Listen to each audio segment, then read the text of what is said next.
You can also utilize Microsoft Copilot to correct out sentence structure. For example, I'm going to go around and say, I eat rice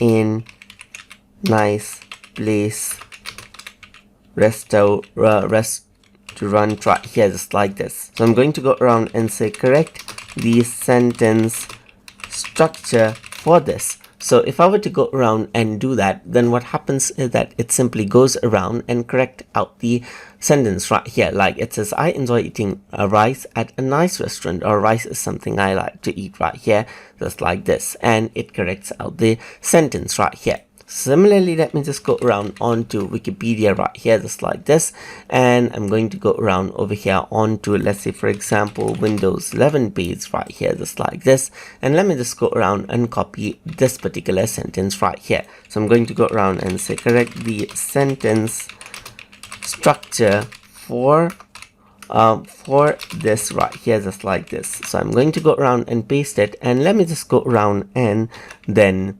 change these out right here. So I'm just going to go around and I'm like this, mess those up right here. And once I do that, what happens is that it takes that sentence and then you can see that it simply corrects it out, as you can see right here. So even if I were to mess it out, you can see that it corrects it out right here, just like this, and then gives the proper proper sentence, just like that. So that is how you can go around and correct out the sentence structure inside of Microsoft Copilot. So hope you guys learned something as always. And as always, please like, comment, share, and subscribe.